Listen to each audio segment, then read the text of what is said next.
All right, listen up, you lot. Gather around and let me tell you a story about the backbone of our nation. Let's talk about steel, the real deal, not that flimsy aluminum rubbish. Steel, the very material that built empires and forged the modern world. Back in the day, Britain was the king of the steel industry. Our mills were the heartbeats of progress, churning out the finest steel known to man. We're talking top-notch bridges, ships and buildings, all made with British steel. These structures weren't just functional, they were symbols of our engineering prowess and industrial might. We were the muscle behind the Industrial Revolution, remember that? Our steel was the foundation upon which the modern world was built. Factories, railways and ships all relied on our superior steel. The world envied our steel, and we were raking it in. Our steel was exported to every corner of the globe, a testament to its unmatched quality and durability. From the Clyde to Sheffield, steel mills were pumping out the good stuff, creating jobs and prosperity. These cities thrived on the back of the steel industry, their skylines dominated by the towering chimneys of the mills. It was a glorious time, a time when Britain ruled the waves and the waves were made of steel. Our naval fleet, the pride of the nation, was built from the very steel that flowed from our mills. The steel workers, clad in their protective gear, were the unsung heroes of this era. Their skill and dedication transformed raw materials into the steel that powered our nation. Steel wasn't just a material, it was a symbol of strength and resilience. Iconic British landmarks, from bridges to buildings, stood as testaments to the enduring legacy of our steel industry. The steel industry wasn't just about production, it was about community. Steel towns were vibrant places where families and friends gathered and life revolved around the mills. The mills never slept. Day and night the furnaces glowed and the workers toiled, their silhouettes etched against the fiery backdrop. It was a relentless pursuit of excellence. During wartime, our steel was more crucial than ever. Tanks, ships and planes were forged from British steel, and our steel workers played a vital role in the war effort, ensuring that our forces were well equipped. Today, the legacy of British steel lives on. Modern steel production has evolved with advanced technology and high-tech equipment, but the spirit of innovation and excellence remains unchanged. British steel continues to shape our world, from contemporary construction projects to cutting-edge technology. The sleek, modern structures of today owe their strength and beauty to the steel that has been a part of our heritage for centuries. The future of British steel lies in the hands of the next generation. Young apprentices are learning the trade, ensuring that the skills and knowledge are passed down, and the legacy of excellence continues. As we look back on the milestones and achievements of the steel industry, we honor the contributions of the steelworkers who made it all possible. Their hard work and dedication have left an indelible mark on our history. Today, sustainability is at the forefront of steel production. Recycling and eco-friendly processes ensure that steel remains a vital part of our future, without compromising the environment. Steel is now a key player in renewable energy projects, from wind turbines to solar panels. Its strength and versatility make it an essential component in building a greener, more sustainable future. The steel industry continues to innovate, with steel workers and engineers collaborating to develop new products and technologies. The spirit of innovation that defined the industry in its early days is still very much alive. From its humble beginnings to its pivotal role in shaping the modern world, the story of British steel is one of resilience, innovation, and enduring legacy. It's a story that continues to unfold, with each new generation adding their chapter to this remarkable tale. Then came the 1970s and the party was over. Remember the oil crisis? Yeah, that hit Britain like a runaway lorry. Suddenly, energy prices went through the roof. Steel production, you see, guzzles energy like Hammond guzzles crisps. The price hike made our steel expensive, too expensive to compete with those cheap imports flooding in. But it wasn't just the oil, no sir. Other countries, they upped their game. Japan, for example, they were like that quiet kid in school who suddenly becomes a judo master. They invested in new technology, made their production leaner and meaner. Suddenly they were churning out cheaper, better quality steel. We were stuck with outdated factories like trying to win a Formula One race with a reliant Robin.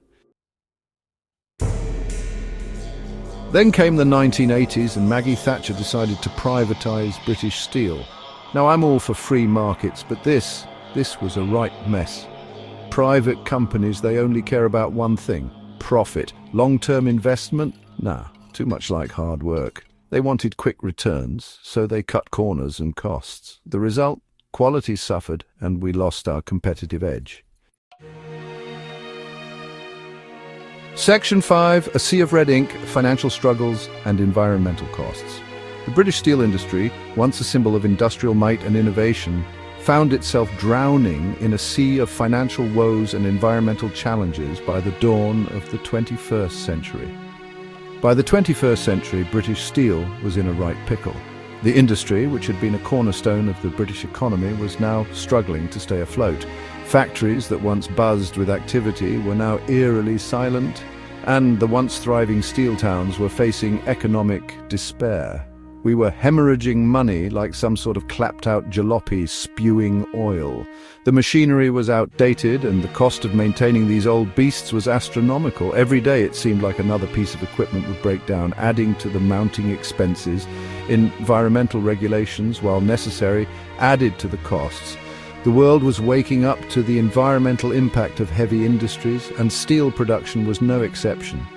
New laws required factories to install expensive pollution control measures, and while these were crucial for the planet, they were a heavy financial burden for an already struggling industry. See, making steel the old-fashioned way is a dirty business. The process involves a lot of energy and it produces a significant amount of pollution. The smoke and waste from the factories were not just an eyesore, they were a health hazard.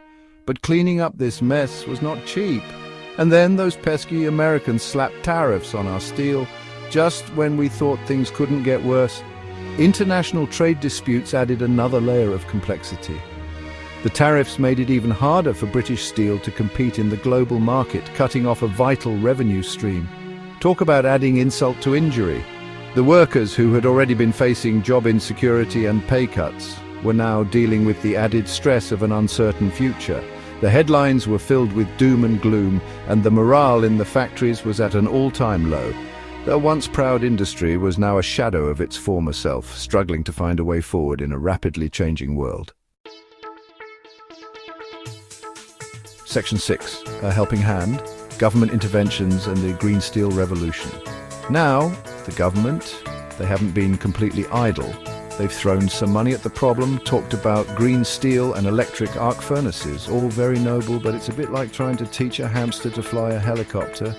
It's complicated, expensive, and takes time we might not have. Section 7. On the brink are imminent closures and job losses. The situation is dire, folks. British Steel, the last bastion of our once mighty industry, is on the ropes. Closures are looming, thousands of jobs are at risk. These are real people with families and livelihoods facing an uncertain future. It's enough to make a grown man weep, or at least reach for a very stiff drink. Section 8, the ripple effect impact on related industries and communities. And it's not just the steelworkers. Think of the truck drivers, the suppliers, the local businesses. The collapse of British Steel would send shockwaves through entire communities. It's like a Jenga tower. Pull out the wrong block and the whole thing comes crashing down. Section 9, a steel lifeline, the future of British steel. So what's the solution? The steel industry in the UK has faced numerous challenges over the years, from global competition to rising production costs. Yet it remains a cornerstone of our industrial heritage and economic strength. The question is, how do we ensure its survival and growth in the 21st century? Well, if I had all the answers, I'd be running the country, wouldn't I? It's a complex issue. No easy fixes. But there are several strategies we can consider. First, we need to look at innovation. Investing in cutting-edge technology can make our steel production more efficient and environmentally friendly. Secondly, we must support our workforce. Skilled workers are the backbone of the steel industry. Providing them with continuous training and development opportunities is crucial.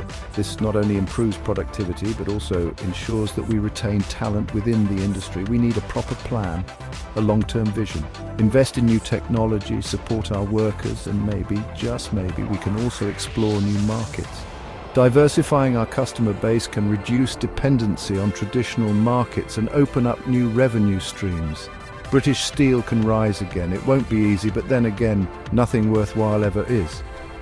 With a concerted effort from the government, industry leaders and the workforce, we can forge a new path for British steel, one that honours our past while embracing the future.